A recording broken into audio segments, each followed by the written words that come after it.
몇 년 전에 TV에서 방영된 드라마 중에 경이로운 소문이라는 이런 작품이 있었어요. 보신 분들 계실지 모르겠는데 이 주인공 이름이 소문이랍니다. 주인공 이름이 소문인데 이 주인공이 펼치는 활약이 경이로워서 경이로운 소문이다. 너무나 대단한 활약을 펼쳤기 때문에 그것이 소문이 났다라고 해서 또 경이로운 소문이다. 이런 중의적인 의미를 가진 제목이라고 해요. 우리가 울산에 살면서 들으셨던 가장 경이로운 소문이 무엇입니까? 울산에서 들었던 가장 경이로운 소문. 저는요 그런 소문 들었습니다. 울산 여자들은 다 미인이다. 어디서 이런 헛소문이 퍼졌나 하는 출처를 알아보니까요, 연예인들 중에서요, 사진 한번 띄워주세요. 예쁘기로 소문난 연예인들이 울산 출신이 참 많아요. 그렇죠. 김태희 씨부터 시작해서 저기 나오는 분들이 다가 아니고 우리 교회 출신 탤런트도 있잖아요. 오윤아 씨 빠졌잖아요. 지금 본인이 울산 출신이라고 말을 잘 안 해서 몰랐나 봐요, 방송국이. 굉장히 많은 미녀들이 저렇게 있다 보니까 사람들은 다 울산에 사는 자매들은 다 저렇게 예쁜가 보다, 사실인 줄로 믿습니다. 이런 소문 들어보셨어요? 울산에서는 지나가는 동네 개도 10,000원짜리를 입에 물고 다닌다. 여기 장생포 고래마을에 가면은요, 이 동상이 있어요. 개가 10,000원짜리를 입에 물고 있어서 제목도 10,000원짜리를 입에 물고 있는 개, 뭐 이런 제목으로. 예전에 장생포가 이 고래를 이렇게 잡아서 파는 걸로 굉장히 많이 풍요롭고 이렇게 부자 동네였기 때문에, 또 그 뒤로는 현대중공업이 들어와서 물질적으로 풍요로운 곳이었기 때문에 뭐 그랬다라는 소문 들었습니다. 그런 소문 들어보셨어요? 서로 이야기를 하는데 울산이 광역시 중에 유일하게 없는 거, 지하철이 없는 거 아십니까? 우리는 너무 당연하게 받아들이는데 다른 광역시 사는 분들이 들으면 깜짝 놀래요. 광역시에 지하철이 없냐고. 그럼 뭐 타고 다니냐고 하면은 고래 타고 다닌다. 우리는 고래 타고 다닌다 그러는데 이게 그냥 뜬 소문이 아니고요. 실제로 울산 사람이라면 누구나 그런 면허증 하나는 다 가지고 계시잖아요. 그 보여주세요. 그 고래 면허증이라고 다 가지고 계시죠? 울산에서 나온답니다. 신청하세요. 고래를 타려면 고래 면허증이 있어야 된다고 합니다. 저는 이런 소문들보다 오늘 이 설교를 들은 이후로는 울산에서 가장 경이로운 소문이 울산에, 그것도 동구에 귀족들이 많이 살더라, 이런 소문이 나기를 축복합니다. 특별히 동구에서도 우리 화평교회에 귀족들이 그렇게 많더라 라는 소문이 나기를 예수 이름으로 축복합니다.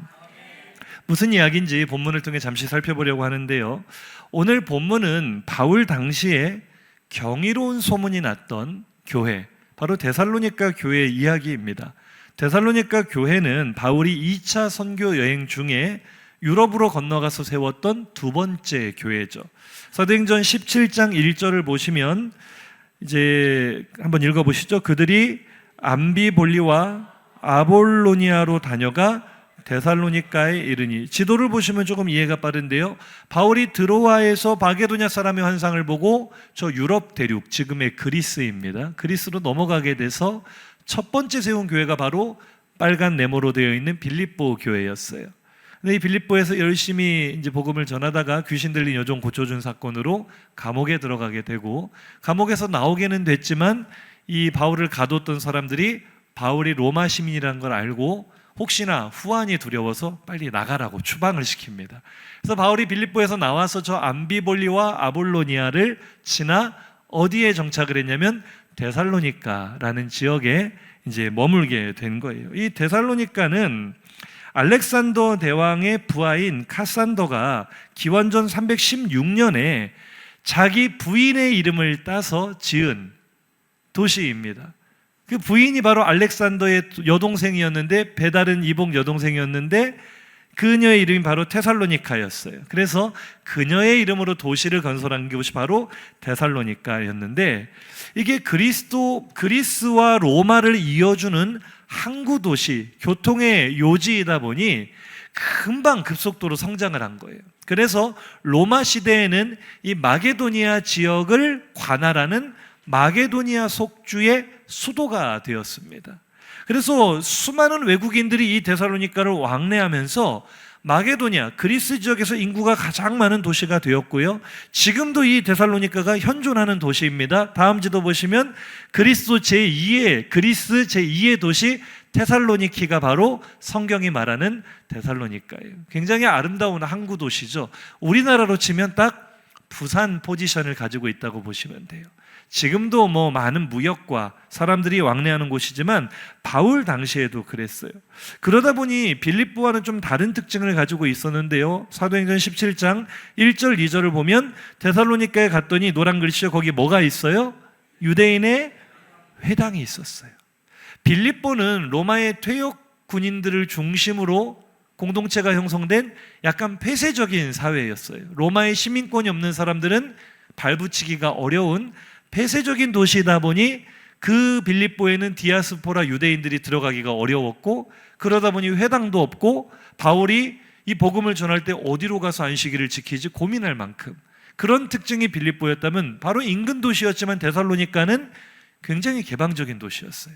많은 사람들이 왕래하는 이 마게도냐 속주의 수도였기 때문에 거기에 유대인들도 많이 살았어요. 유대인들이 많이 살다 보니 당연히 유대인들의 회당이 거기 있었겠죠. 바울은 늘 하던 대로 그 회당에서 복음을 전한 거예요. 몇 주 동안 복음을 전했습니까? 새 안식일이니까 3주 동안. 우리로 말하자면 3번 주일 예배를 드린 거예요, 바울이.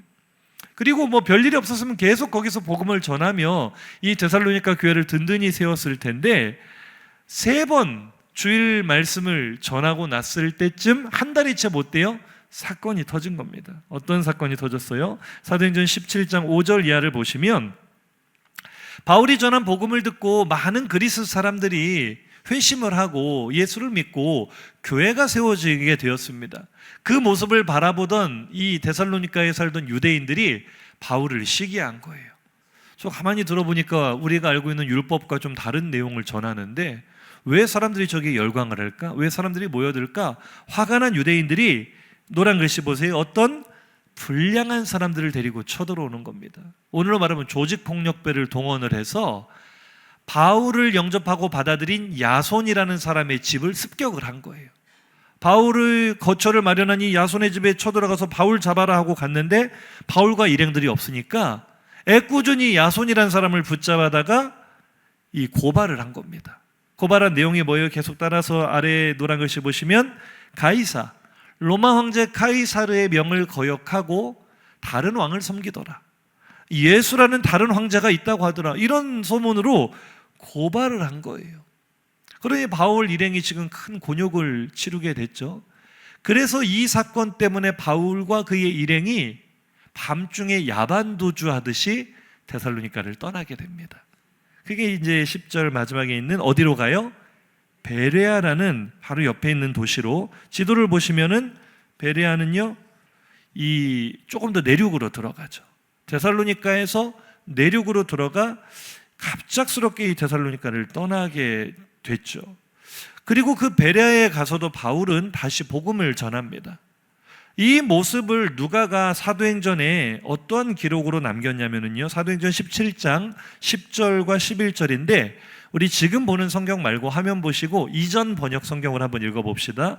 밤에 형제들이 곧 바울과 실라를 베레아로 보내니 저희가 이르러 유대인의 회당에 들어가니라.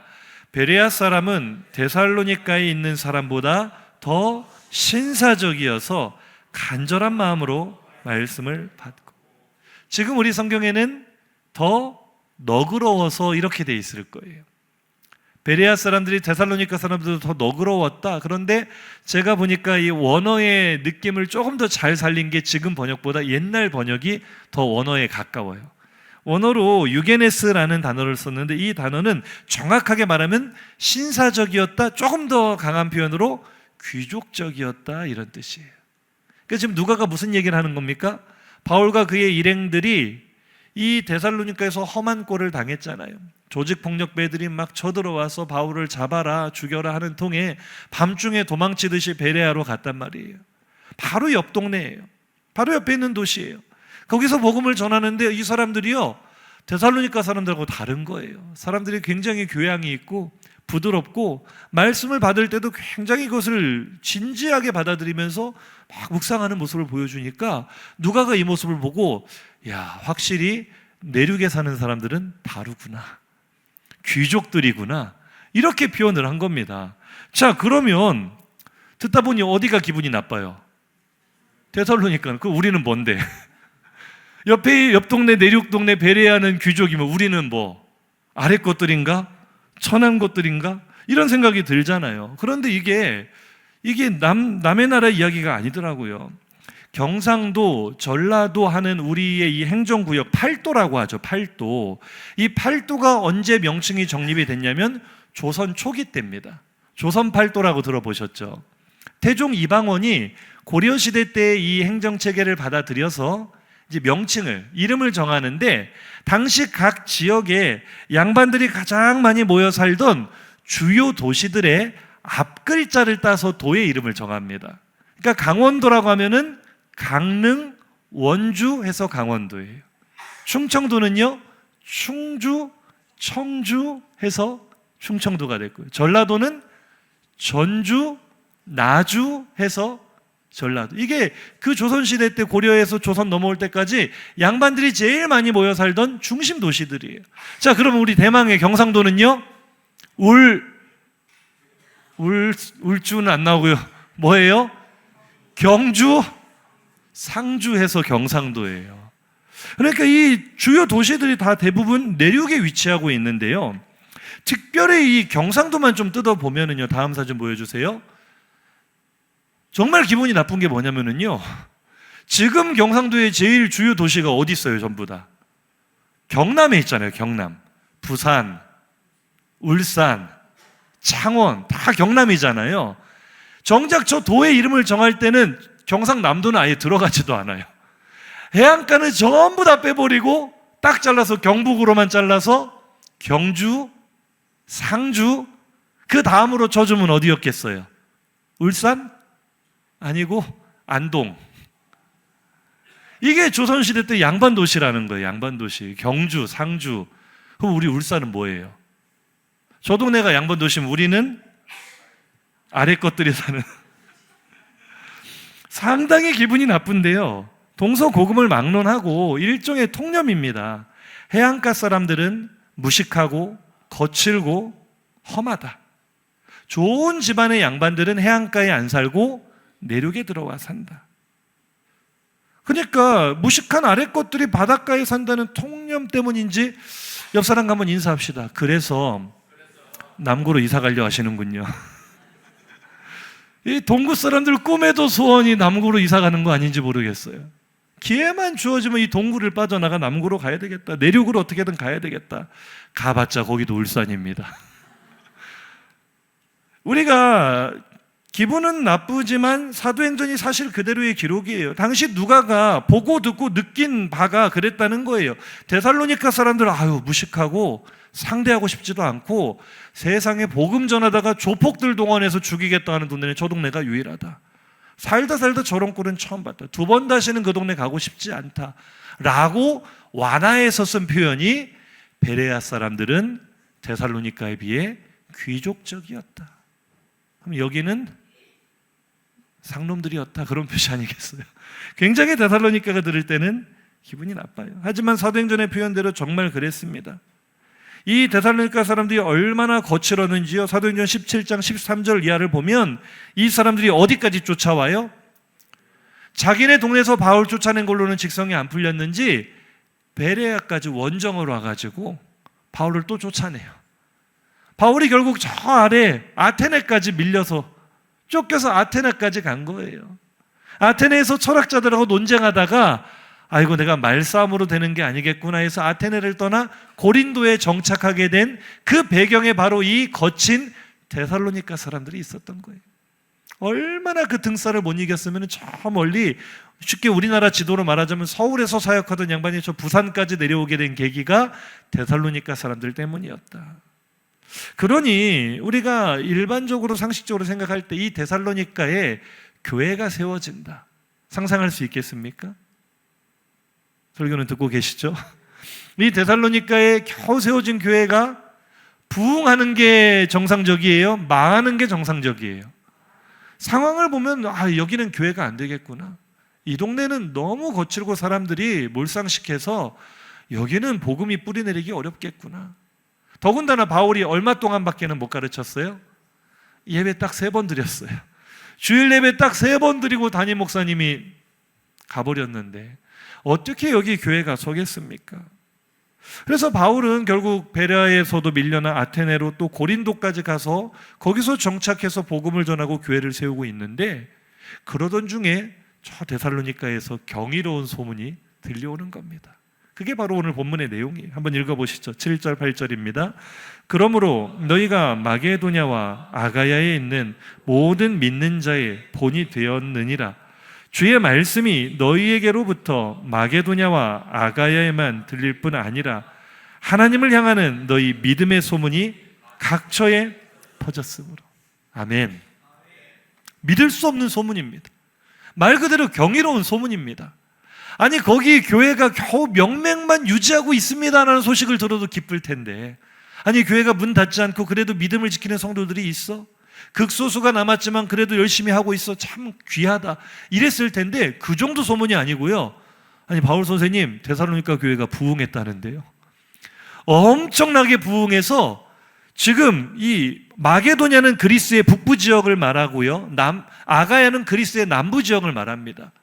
남부 북부 할 것 없이 온 그리스에 데살로니가 교회 소식을 못 들은 사람이 없다는데요. 얼마나 좋은 소문이 많이 났는지 구석구석 그들의 믿음의 소문이 퍼지고 그들이 주변 다른 모든 믿는 사람들의 믿음의 본이 되었다. 경이로운 소문인 줄로 믿습니다. 너무 궁금한 거예요. 어떻게 그 거친 사람들, 그 험한 사람들, 몰상식하게 복음을 전하는 사도를 쫓아낸 그 지역에 어떻게 이렇게 아름다운 교회가 세워졌냐는 거예요. 어떻게 그들의 믿음의 본이 되었느냐는 거예요. 그 이유는요, 데살로니가전서 오늘 본문 1장 6절 한번 보겠습니다. 시작. 또 너희는 많은 환난 가운데서 성령의 기쁨으로 말씀을 받아 우리와 주를 본받은 자가 되었으리. 우리는 대개 그렇게 생각을 합니다. 교회가 부흥하기 위한 필요 충분 조건은 일단 터가 좋아야 된다. 지역이 좀 전도 유망하고 앞으로 미래의 비전이 있고 사람들이 모여들고 젊은이들이 많이 모이는 곳이 앞으로 교회가 잘 될 것이다. 그 지극히 상식적인 거 아닙니까? 그래요, 안 그래요? 우리나라에 지금 분당에 엄청난 대형 교회들이 있는 이유가 뭡니까? 요즘에는 동탄에서 막 교회들이 성장하는 이유가 뭡니까? 사람들이 거기 모이니까요. 이제 앞으로는 천안이나 충청권이 그렇게 교회들이 부흥을 할 거예요. 젊은이들이 이제 수도권에서 밀려나서 충청권까지 막 쏟아져 나오니까요. 지금도 그런 동네는 개척만 하면은 금방 수백 명이 모이고 그런 일들이 일어나요. 다 그렇게 생각하는 거 아닙니까? 환난이 없고 평안하고 조건이 좋아야 교회가 부흥하지. 그런데 보세요. 이 소문의 이 실체가 무엇입니까? 데살로니가 교회에는 평안했다고요? 아니요. 환난이 그냥 환난도 아니고 많은 환난이 있는 교회였어요. 그런데 어떻게 그들이 믿음의 본이 되고 아름다운 소문이 전국 방방곡곡에 퍼집니까? 그들은요, 어려운 환경 속에서도 말씀을 기쁨으로 받았고, 그랬더니 그 말씀이 그들의 환난 많은 삶의 위로가 되고 새 힘이 된 거죠. 뿐만 아니라 그 말씀을 귀로만 들은 것이 아니라 삶으로 실천하여 어디까지 실천했는가? 예수를 본받는 자리까지 그들이 실천을 했더니 환경과 상관없이, 사회적인 통념과 상관없이, 그들이 가진 한계와 상관없이 경이로운 소문이 나는 교회가 되었다는 것을 기억하시기 바랍니다. 우리가 여기서 귀한 원리를 발견하는 거예요. 우리 동구가, 울산 동구가 사람들이 말하는 것으로는 환경이 좋지 않아요. 앞으로 비전은 더 좋지 않아요. 앞으로 동구는 더 힘들어질 것이다. 사람들이 입을 모아 말을 해요. 그러나 그런 환경 속에 우리가 살고 있다 할지라도 우리도 데살로니가 사람들처럼 하나님의 말씀을 기쁨으로 사모함으로 받는다면, 그 말씀이 우리를 위로할 뿐만 아니라 우리가 그 말씀을 삶으로 살아내며 예수를 본받는 자리까지 나아가게 된다면, 사람들이 어렵다 말하는 우리 울산 동구에서도, 사람들이 비전이 없다 말하는 이 지역에서도 전국에 경이로운 소문이 나는 교회가 세워질 줄로 믿습니다. 우리가 그런 주인공이 될 줄로 믿습니다. 데살로니가전서 오늘 본문 5절에서 9절을 한번 보시겠습니다. 한번 읽어볼까요? 이는 우리 복음이 너희에게 말로만 이른 것이 아니라 또한 능력과 성령과 큰 확신으로 된 것임이라. 너희가 어떻게 우상을 버리고 하나님께로 돌아와서 살아계시고 참되신 하나님을 섬기는지. 우리는 경이로운 소문이라고 할 때 주로 결과에 주목을 합니다. 데살로니가 사람들이, 그렇게 거칠고 무식하던 사람들이, 세상에 그 우상과 향락의 도시에 살던 사람들이 자기들의 수입의 원천이었던 우상을 다 버렸대. 우상을 완전히 버리고 예수를 잘 믿고 전도하는 사람들이 되었대. 이 결과를 사람들은 경이롭게 바라봐요. 우리도 그렇지 않아요? 어떤 교회가 개척한 지 5년 만에 500명이 됐대, 1000명이 됐대.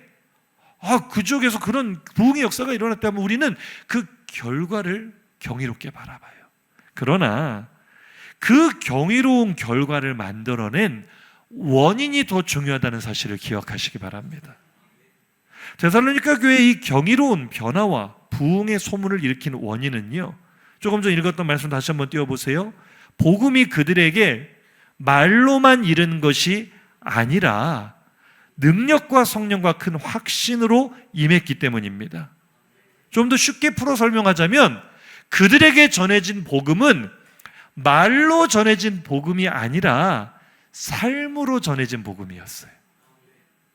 그러니까 그들의 삶이 예수님을 닮아갈 수 있도록, 짧은 시간 배웠지만 예수님을 닮아갈 수 있도록 먼저 그들에게 예수님을 닮은 삶의 본을 보여준 경이로운 사람들이 있었기 때문입니다. 그들이 바로 바울과 그 일행들이죠. 어떻게 보여줬길래 그렇게 경이로운 역사가 나타났는가? 데살로니가전서 2장 9절을 보겠습니다. 시작. 형제들아, 우리의 수고와 애쓴 것을 너희가 기억하리니 너희 아무에게도 폐를 끼치지 아니하려고 밤낮으로 일하면서 너희에게 하나님의 복음을 전하여. 아멘. 바울과 일행들은요, 데살로니가 사람들은 율법을 모르잖아요. 하나님을 위해 수고하는 종들을 어떻게 섬겨야 되는지를 모르잖아요. 그래서 바울과 그 일행들은 모르는 그들에게 자기들의 수고의 대가를 받으려고 하지 않았어요. 낯선 지역의 이방인들에게 복음을 전하는 것만으로도 충분히 힘들었지만, 혹시라도 그들이 오해하지 않도록, 폐를 끼치지 않도록 바울과 그 일행들은 밤낮으로 일을 했습니다. 자신들의 필요한, 삶에 필요한 모든 것들을 스스로의 힘으로 충당을 하며 또 복음도 전한 거예요. 자기들을 알아주기 위해 그런 일을 한 게 아닙니다. 자신들의 유익을 위해 그런 일을 한 게 아닙니다. 온전히 데살로니가 사람들의 유익을 위해 자기들의 유익과 권리를 포기하고 희생하는 본을 보여준 거죠. 예수님의 모습을 그들에게 보여준 것입니다. 자신의 유익을 구하는 것이 아니라 다른 사람의 유익을 구하는 예수의 삶을 거울처럼 그들에게 보여준 사람들, 바로 이 바울과 일행들이 진정한 귀족인 줄로 믿습니다. 세상이 말하는 귀족은요, 섬김을 받는 사람들입니다. 높은 자리에서 이리 오너라 말 한마디 하면 사람들이 수족같이 움직여주는 그런 대상을 우리는 귀족이라고 해요. 그러나 하나님 나라의 귀족은 완전히 정반대입니다. 높아지는 것이 아니라 낮아지는 사람들, 섬김을 받는 것이 아니라 섬기는 사람들, 그들이 바로 하나님 나라의 귀족입니다. 왜요?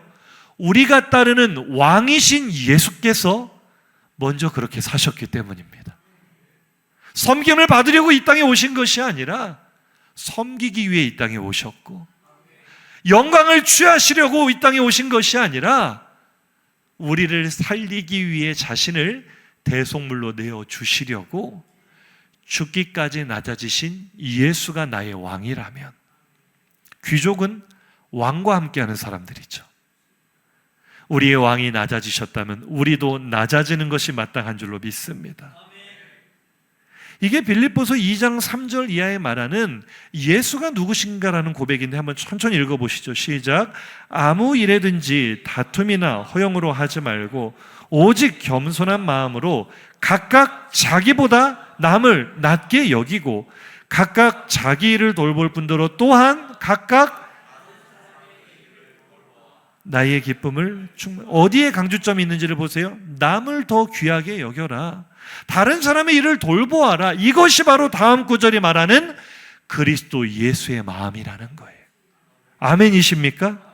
왜요? 그 다음 절을 보시면 예수님은요, 하나님과 본체이시지만 하나님과 동등되게 받으셔야 될 자신의 권리를 포기하고 자기를 비워 종의 모습으로 낮아지셨어요. 죽기까지 낮아지셨어요. 사람들은 그를 무시할 수 있습니다. 실패자라고 말할 수 있습니다. 혁명을 일으키려 하다가 십자가형에 죽은, 형장의 예술로 사라진 실패한 개혁가였다라고 세상은 평가할지 몰라요. 그러나 그분이 진짜 왕이셨습니다. 왕 중에 왕이셨습니다. 그래서 하나님은 그 다음 구절 보세요. 이러므로 하나님이 그를 어떻게 하세요? 지극히 높여주신, 이 땅에서 가장 낮은 자리에 임하는 성도들, 우리가 낮아진 만큼 하나님이 높여주십니다. 그것이 바로 하나님 나라의 귀족인 줄로 믿습니다. 옆 사람 보고 인사하시죠. 그대는 귀족 중에 귀족입니다. 누가 주님의 형제냐? 누가 주님의 자매냐? 마태복음 12장 50절에 보면 하나님의 뜻대로 행하는 자가 주님의 형제요 자매다. 누가 주님과 똑같은 왕족이냐? 누가 주님과 똑같은 귀족이냐 묻는다면 예수님처럼 낮아지는 사람, 예수님처럼 자신의 권리를 포기하는 사람, 예수님처럼 다른 사람의 유익을 구하는 사람, 그들이 바로 이 시대에 필요한, 우리 지역에 필요한, 우리 교회에 필요한 진짜 귀족인 줄로 믿습니다. 그들이 믿음의 본을 보이고 믿음의 경이로운 소문을 내는 진짜 교회인 줄로 믿습니다. 그래서 오늘 정말 중요한 고백이요, 오늘 본문 5절의 고백인데요, 크게 한번 읽어보겠습니다. 이는 우리 복음이 너희에게 말로만 이른 것이 아니라 또한 능력과 성령과 큰 확신으로 된 것임이라. 우리가 너희 가운데서 너희를 위하여 어떤 사람이 된 것은 너희가 아는 바와 같으니라. 아멘. 우리 화평교회가 울산 동구에 있지만 전국적으로 세계적으로 경이로운 소문을 내는 교회가 될 수 있습니다. 언제 그렇게 될 수 있습니까? 내가 옆에 있는 지체를 위하여, 내가 우리 교회를 위하여 어떤 사람이 되면 그렇게 되는 것입니다. 아멘이세요? 오늘 데살로니가 교회의 경이로운 소문을 일으킨 것은 바울이 말합니다. 나와 내 일행들이, 우리가 너희 가운데서, 데살로니가 교회 가운데서 데살로니가를 위하여 어떤 사람이 되었는지를 너희가 알지 않느냐. 어떤 사람이 되었어요? 하나님 나라의 언어로 말하자면 귀족이 되었고, 이 땅의 언어로 말하자면 낮아지는 사람, 섬기는 사람, 자기 유익이 아니라 남의 유익을 구하는 사람이 된 줄로 믿습니다. 옆 사람과 한번 인사하실까요? 그대는 어떤 사람입니까? 이 땅에서 내 형편이 어떻든, 내 처지가 어떻든, 내 실력이 어떻든 그건 중요하지 않아요. 내 인생에 환난이 많든 고난이 많든 상관없어요. 우리는 어떤 상황에서도 얼마든지 바울과 같은 어떤 사람이 될 수 있습니다. 우리가 울산 동구에 살아도, 바닷가에 살아도, 사람들에게 무시를 당해도, 환난이 많아도 바로 여기에 하나님의 나라에 귀족이 많다는 것을 보여줄 수 있습니다. 스스로에게 질문해 보셔야 돼요. 이제 명절이 다가오죠. 명절을 앞두고 나는 가족들을 위하여 어떤 사람이 되고 있습니까? 우리 가족 중에 혹시 믿지 않는 가족이 있다면, 믿음이 연약한 가족이 있다면 우리는 바울처럼 말할 수 있어야 돼요. 내가 당신을 위하여 어떤 사람이 된 것을 당신이 알지 않습니까? 내가 당신을 위하여 당신을 얼마나 섬겼는지를 알지 않습니까? 내가 당신을 위하여 얼마나 희생했는지를 알지 않습니까? 당당하게 말할 수 있는 하나님 나라 귀족 되시기를 축복합니다. 우리 일상에서 매일 만나는 이웃들에게, 직장 동료들에게 나는 어떤 사람이 되고 있습니까? 정말 예수님처럼 그들을 섬기는, 그들의 유익을 구하는 귀족이 되고 있습니까? 지금 내 옆에 있는 교회 안에 있는 다른 지체들이요, 내 옆에 있는 믿음의 형제 자매들에게 나는 어떤 사람이 되고 있습니까? 험담하고 무시하며 나의 이름을 높이려는 그런 사람이 되고 있지는 않습니까? 나보다 옆에 있는 사람을 더 귀하게 여기고, 내가 취할 영광이 없어도 내 옆에 있는 사람의 위신을 더 세워주고, 내 옆에 있는 믿음의 지체에 더 유익을 구하는 귀족 되시기를 주의 이름으로 축복합니다. 지난주 이 예배 시간 설교를 하는 중에 하늘에서 은혜의 단비가 내려오더라고요. 보셨습니까? 여기서 막 떨어졌어요. 막 줄줄줄 에어컨이 호스가 터져가지고 위에 있는 시스템 에어컨에서 물이 막 쏟아지는데, 잘 모르시는 거 보니까 우리 성도들이 말씀에 집중하시느라 저는 말씀을 전하면서 되게 신경 쓰였거든요. 물이 계속 떨어지니까 저 왜 저러나 예배 시간에. 그리고 이제 이쪽도 전에 고장 났었거든요. 이제 바로 월요일 날 삼성 서비스를 불러서 기사님들이 오셨어요. 근데 우리 교회 이게 고가 높잖아요. 이 사다리를 놓고 올라가서 작업하는 게 굉장히 고역스럽습니다. 위험하고. 웬만하면 잘 안 하시려고 하는데 참 감사하게도 사다리 놓고 올라가서 또 이렇게 다 보시더라고요. 그것만으로 안 돼서 또 우리 방송실, 구 방송실로 해서 이 천장으로 올라가셔가지고 우리 머리 위에 천장에서 한참 작업을 하셨어요. 그리고 부품을 몇 개 바꿔서 이거 양쪽을 고치고 30만 원이 조금 넘게 나왔어요. 그래서 이제 고치고 이제 이번 주부터 잘 쓰겠구나 했는데 기사님이 아직은 쓰면 안 된대요.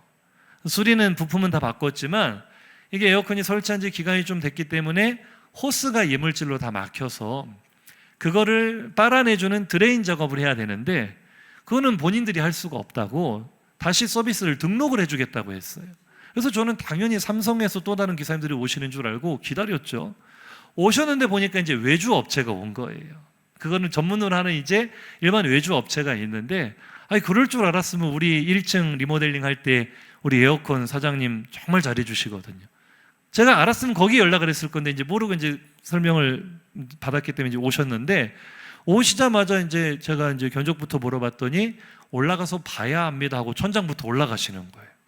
그 천장에서 한참을 하고 나오셔서는 한 75만 원 나오겠네요 말씀하시니까, 제 생각보다 너무 이게 비용이 그렇게나 나오는 것인가? 뭐 나온다고 하니까 어떻게 하겠어요? 천장에서 올라갔다 내려온 분한테 비싸서 안 합니다 할 수는 없잖아요. 그래서 그럼 해주세요 라고 하니까 내려오셔서 한 10분 만에 끝났어요. 무슨 기계 밖에서 실외기 쪽에서 기계 놓고 잠깐 돌리니까 끝났대요. 근데 뭐가 나왔어요 하고 보니까 나온 것도 없어요. 얼마나 이게 속이 쓰린지. 그래도 뭐 어떡해요. 이제 영수증이랑 받고 돈 보내드릴게요 하고 이제 보냈는데, 그날부터 속이 쓰려가지고 잠이 잘 안 오는 거예요. 우리 교회가 뭐 그 돈이 없어서 그런 교회가 아니라 어려운 이웃을 돕고 하는 걸 얼마든지 쓸 수 있지만, 이게 돈이 이렇게 나오는 게 맞나. 그래서 이제 우리 교회 담당하시는 사장님께도 전화를 해서, 사장님 이래저래 해서 비용이 이렇게 나왔는데 이게 맞습니까? 물어보니까 좀 과하네요 그렇게 말씀하시는 거예요. 속이 더 쓰린 거죠. 전문가가 과하다고 하니까. 그래서 이러면 안 되겠다. 사장님한테 이제 제가 신방 가는 차 안에서 전화를 걸었어요. 우리 이제 해주신 분께, 사장님 이래저래 해서 제가 올라가시고 내려오셨기 때문에 하지 말라고 할 수 없어서 진행을 했는데, 우리 아시는 그 사장님 말이 조금 과하다고 하시는데 좀 깎아주세요. 깎아주세요 얘기를 하니까, 사장님 그럼 목사님 20만 원 깎아드릴게요. 20만 원을 깎았어요. 그러니까 아내가 옆에서 우리 남편 대단하다, 말로 20만 원 벌었다, 너무 좋아하는 거예요. 우리 아내가 잘 몰라요. 말로만 깎은 것이 아니라 또한 능력과 성령과 큰 확신으로 근데 그 얘기를 하려는 게 아니라 이런 일들을 하면서 제가 가끔 우리 청년들 말로 현타가 올 때가 있어요. 현타가. 목사가 이런 일까지 해야 되나? 교회를 섬기는 게 목사가 할 일이기는 한데 남들은 교회 부흥시키고 건축하고 이런 일들을 하고 있는데 나는 에어컨 20만 원을 깡내 만에 이런 모습을 볼 때 제가 마음이 그래 해야지 하면서도 씁쓸했는데 이번에 이 일을 겪으면서 이제 하나님께서 아내를 통해 그런 마음을 주시는 거예요. 이게 목회다. 이게 내가 교회를 사랑하는 법이다. 그 20만 원 안 깎아도 괜찮아요. 그리고 저는요, 어지간한 영세한 업체는요, 달란대로 다 줍니다. 묻지도 따지지도 않고. 그게 덕이 되니까. 근데 너무 불합리할 때는요, 그 생각이 먼저 들어요. 우리 성도들이 힘들게 한 헌금을 조금 더 의미 있는 곳에 흘려보낸다면 얼마든지 아깝지 않게 할 수 있겠지만 낭비가 되게 해서는 안 되겠다. 말할 수 있는 거예요. 하나님 앞에 가서 하나님, 내가 화평교회를 위해 어떤 사람이 된 것을 하나님이 아십니다. 우리 교회는 경이로운 소문이 나는 교회가 될 것입니다. 제가 이제 화평교회 와서 만 7년 동안 목회를 하면서 지금까지 한 번도 휴가를 간 적이 없어요. 여름 휴가 기간에 제가 뭐 외부 집회 강사로 나가거나 또 어디 공부하러 가거나 배우러 가거나 이런 적은 있어도 울산에 와서 한 번도 어디 놀러 가본 적이 없는 것 같아요. 그럼 누가 저보고 누가 휴가 가나 안 가나 감시를 하느냐? 그런 분은 없는 줄로 믿습니다. 오히려 우리 성도들은 목사님 휴가 좀 다녀오세요, 좀 쉬고 오세요 하는데 제 마음이 그래요. 마음이 이제 하도 불쌍하게 보시니까 앞으로는 좀 가려고 합니다. 근데 제 마음이 그냥 어딜 나가 있어도 마음도 편하지도 않고 교회에 있는 게 좋아요. 내가 교회 지키고 그냥 교회에서 뭘 하든지 안 하든지 교회를 위해서 기도하고 이게 좋아요.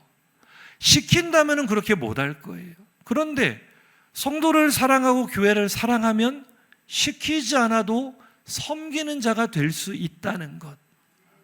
이것이 말로만 복음이 이르는 것이 아니라 하나님 나라의 경이로운 소문을 내는 일이 될 줄로 믿습니다.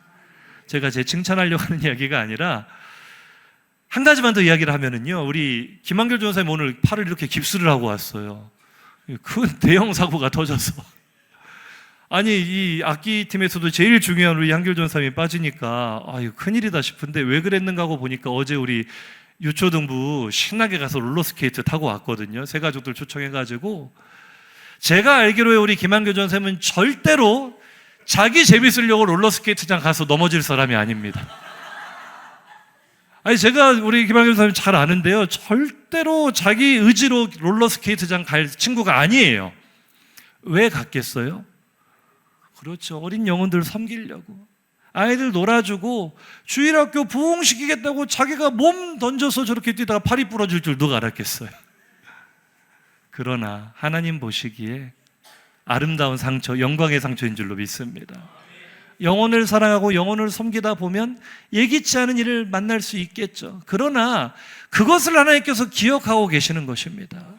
우리가 그렇게 몸으로 삶으로 섬길 때 그것을 통해 복음을 전해들은 사람은요, 본 그대로 따라가게 돼 있습니다. 내가 정말 주님을 사랑하고 교회를 사랑하면요, 내가 전도한 사람도 나를 통해 주님을 그렇게 사랑하게 됩니다. 내가 예수님처럼 섬기는 자가 된다면, 이 땅에서는 낮은 자지만 하나님 나라의 귀족이 된다면 나를 통해 누군가가 예수를 보게 될 것입니다. 그리고 그들도 예수를 그렇게 사랑하게 될 것입니다. 말씀을 줄여 마칩니다. 주님의 마음을 본받으십시오. 나의 유익이나 만족이 아니라 다른 사람의 유익과 만족을 구하는 귀족이 되시기를 축복합니다. 그때 우리를 통해 경이로운 소문이 나는 아름다운 교회가 될 것입니다. 비록 우리가 베레에 살지 않아도, 우리가 남구에 살지 않아도, 서울에 살지 않아도 괜찮아요. 옆 사람과 인사합시다. 괜찮아요. 동구도 좋습니다. 남구 이사 가지 마세요. 그 간다고 양반 되는 거 아니에요. 거기 간다고 귀족 되는 거 아니에요.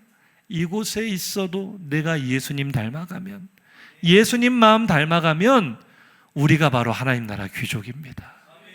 동구에도 귀족이 있습니다. 그리고 하나님의 나라는 확장될 것입니다. 우리 그렇게 섬기는 귀족 되시기를 예수 이름으로 축복합니다. 들은 말씀 생각하며 우리 결단의 찬양을 하나님께 나가겠습니다. 옆 사람 보고 한번 인사하실까요? 그대는 귀족입니까? 그대는 예수님을 닮은 귀족입니까? 한 번 더요. 그대는 섬기는 귀족입니까? 우리 가정이, 우리 일터가, 우리가 살아가는 모든 삶의 자리가 우리의 섬김을 통해 예수 이름이 드러나고 경이로운 소문이 나는 역사가 있기를 주의 이름으로 축복합니다. 찬양하겠습니다.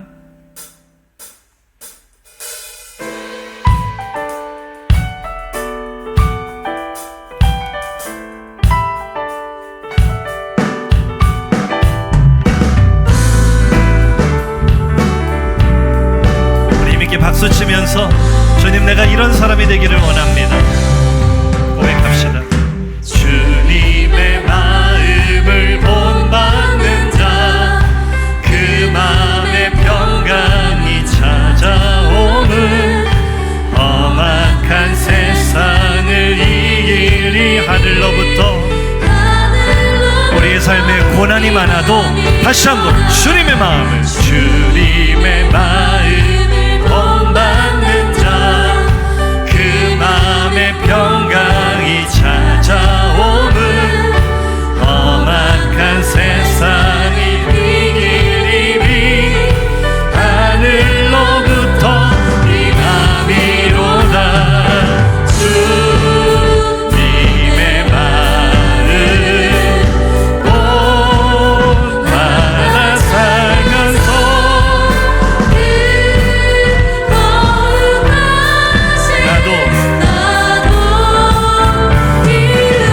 모습 내 눈에 안 보이는 2절입니다. 주 모습 내 눈에 안 보이며 금성배 위에 우리의 삶에 많은 어려움이 있어도 날마다 주와 함께 하십시오.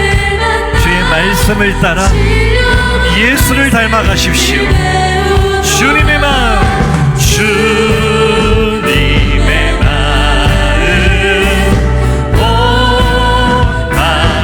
살면서 그